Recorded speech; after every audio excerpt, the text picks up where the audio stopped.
1984, de George Orwell.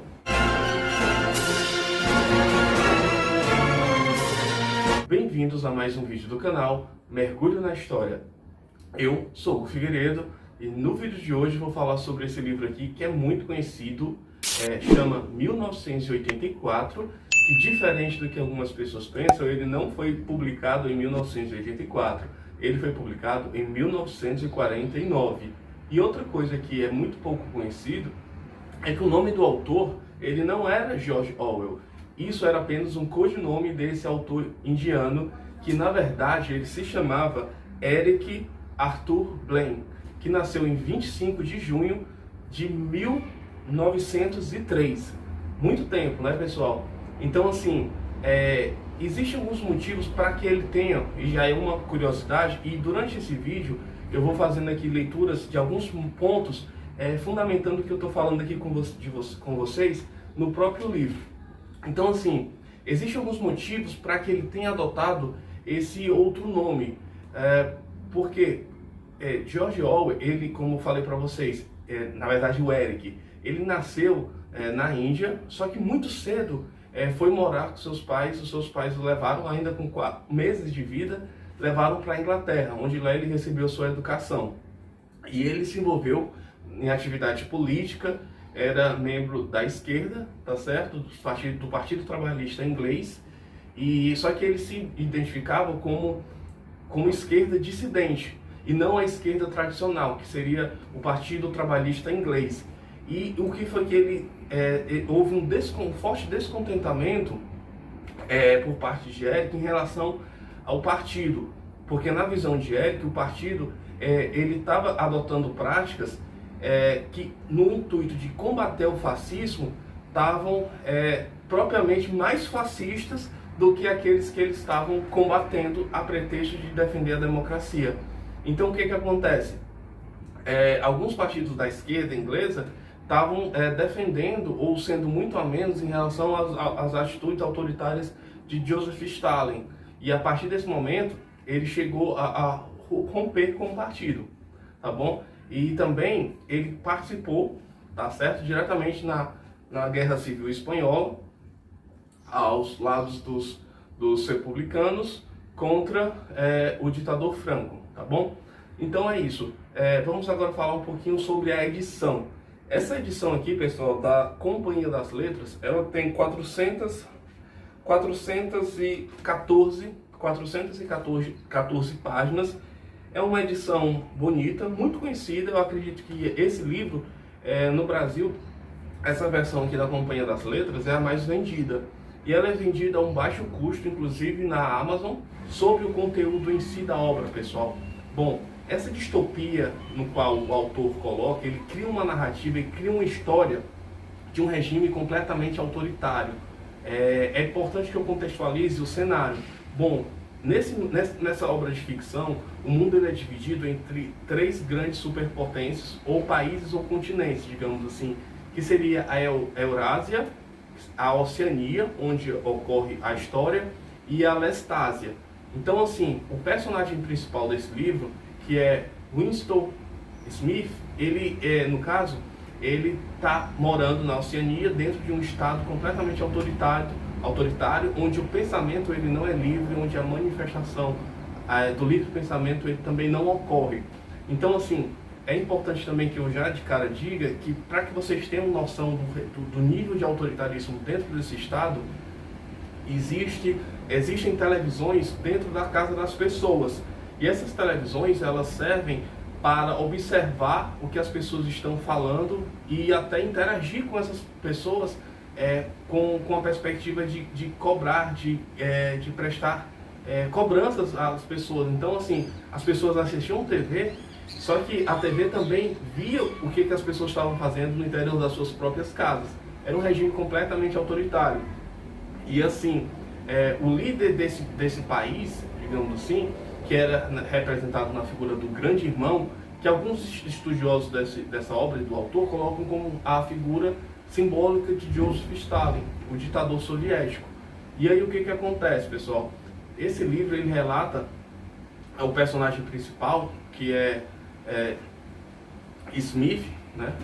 E aí esse personagem principal, ele acaba conhecendo o seu par romântico, que seria a Júlia, e aí eles dão início a um relacionamento amoroso. Só que é importante destacar que dentro desse regime completamente autoritário, as relações pessoais, amorosas, elas são completamente proibidas. As pessoas só podem e única e exclusivamente fazer o que é mandado pelo regime que está no poder, o regime totalitário. Então, assim, eles começam a se envolver de forma escondida, e aí eles fazem uma promessa de que mesmo se forem capturados, eles nunca vão dizer que fizeram, delatar onde é que o outro está escondido. E assim, é importante também eu falar, pessoal, que dentro dessa história existe uma estrutura de Estado, ela é dividida em 4 ministérios. Eu vou até ler aqui para vocês, né, que eu acho legal, o pessoal sempre pede para eu estar lendo aqui, acompanhando. Então, assim, o ministério, existe primeiro, o Ministério da Verdade, que era o responsável por espalhar notícias, entretenimento, educação e boas artes. Só que esse Ministério da Verdade, o autor ele faz uma brincadeira, porque na verdade a única coisa que ele não fala é a verdade. Ele apenas espalha mentiras. Existe também o Ministério da Paz, que é o responsável por fazer a guerra, o Ministério do Amor, que é responsável por manter a ordem e praticar, inclusive, atos de violência. A única coisa que o Ministério do Amor não pratica é o amor. Então, o personagem principal desse livro, ele acaba sendo torturado nas instalações da sede do Ministério do Amor, para que vocês tenham noção. E o Ministério da Pujança, que é responsável por questões de ordem econômica. E uma coisa que é interessante a gente falar, pessoal, que nesse livro, dentro dessa obra de ficção, o grande partido, que é representado na figura máxima do grande irmão, né, como eu já falei, eles querem extinguir as línguas para que as pessoas falem o que eles chamam de nova fala. Seria uma língua criada, então eles tentam mudar até os conceitos do passado. Eles não querem construir uma narrativa apenas do presente, mas também do passado. E é algo que a gente sabe pela história que é algo muito típico dos regimes totalitários, dos regimes autoritários. Construir e tentar reescrever a história. Então, assim, grandes figuras como Shakespeare, eles tentam anular esses grandes autores. Então, assim, todos os autores, para serem consagrados, têm que ser criados pelo partido.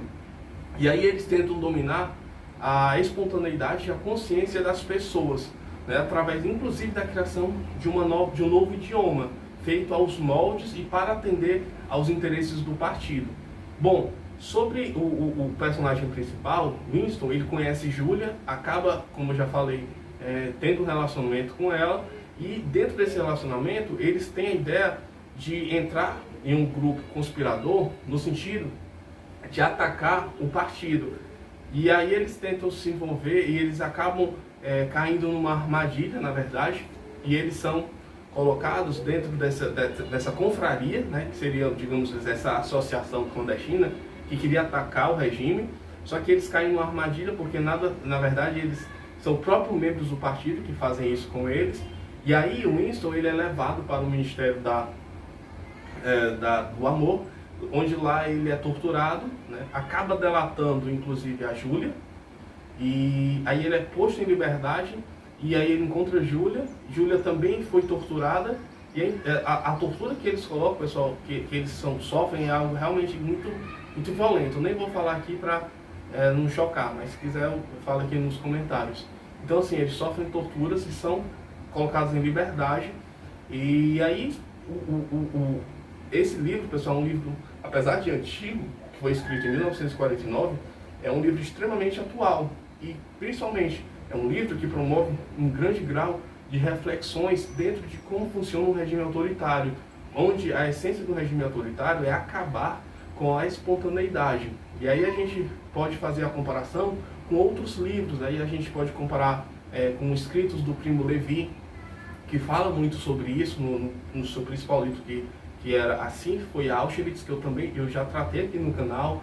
A gente pode também fazer uma comparação com o regime totalitário no trabalho da grande filósofa Hannah Arendt também. E aí a gente pode comparar em outros livros também sobre como funciona o regime autoritário, que no fim, o último, ele quer acabar com toda a espontaneidade humana e assim dominar de forma completa, tá certo? Então é isso, pessoal. Espero que vocês tenham gostado desse vídeo. Se você gostou, se inscreve aqui no canal, deixa o seu like, pergunta aqui nos comentários se ficou alguma dúvida. E também, se você quiser dar alguma sugestão de vídeos para que eu possa fazer sempre aqui os vídeos do domingo, falando sobre vídeos, sobre conteúdos, pode também falar aqui nos comentários, tá bom? Pessoal, muito obrigado, até a próxima. Valeu!